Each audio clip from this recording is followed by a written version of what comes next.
Chapter 44.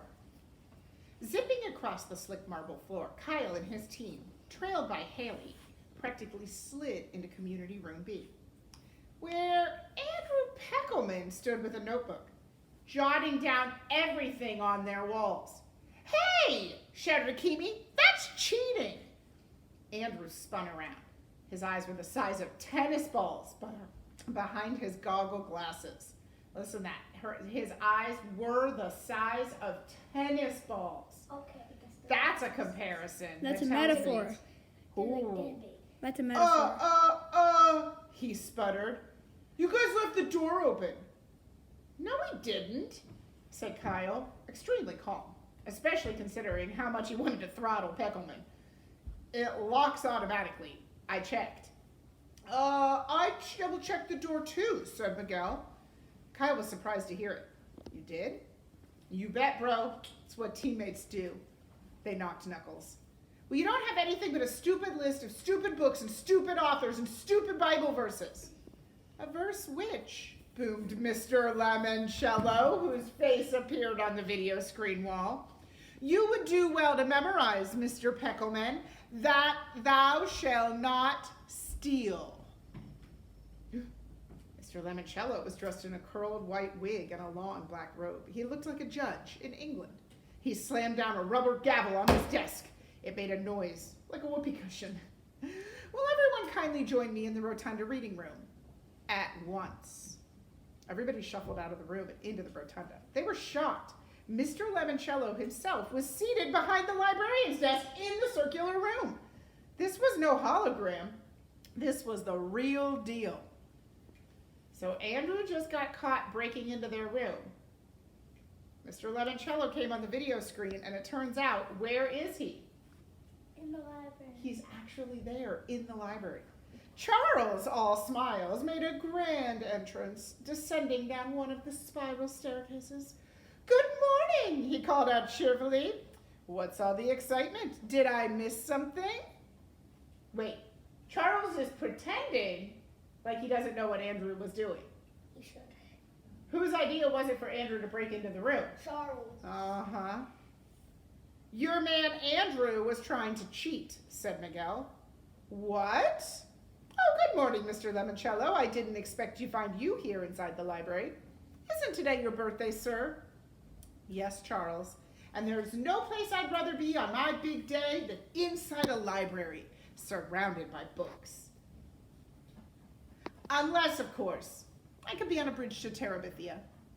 A Bridge to Terabithia is a name of a book. It's an excellent book if you ever get a chance to read it. "Well, sir, I must say, you're looking fit and trim. Have you been working out?" "No, Charles. Today, I'll be working in." "I beg your pardon?" "Today, I will be working here inside the library, supervising the final hours of this competition." "I don't think it'll take hours, sir," said Charles. "Not to brag, but I suspect some of us will be going home very soon." "You are correct. For example, Mr. Peckelman. He will be leaving right now." What? Peckelman's eyes darted back and forth. "What? Why?" whined Peckelman. "Because you cheated. You tried to steal the other team's hard-earned information." "It was Charles's idea." He whipped his arm and waggled his finger. "Charles told me to do it. He made me do it." "Mr. Peckelman, please approach the bench," which in this instance is the library desk. "Let me see the library card you used to gain access to Community Room B." Whose library card was it? Sierra. That's right, he stole Sierra Russell's. Andrew handed it over. "Is your name Sierra Russell?" "No, sir," Andrew said to his shoes.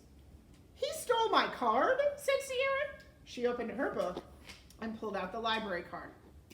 "Whose card do you have, Sierra?" said Charles. "Andrew Peckelman's."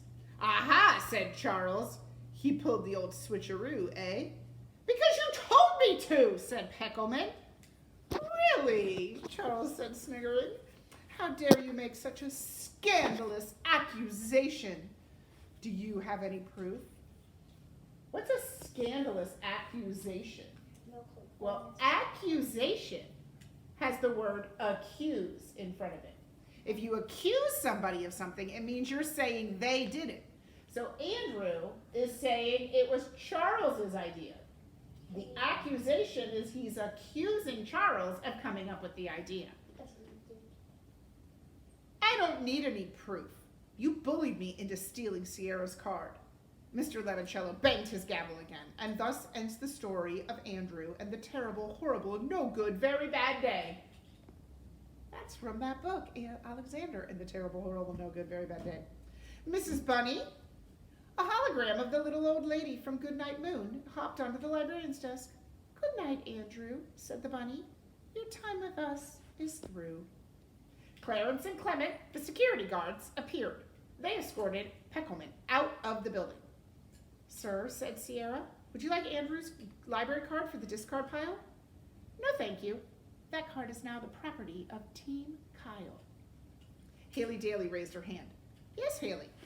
Kyle saw her shoot a withering glance at Charles. How may I help you, dear? Asked Mr. Lemoncello.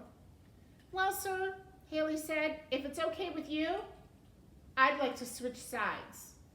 I'd like to join Kyle Keeley's team.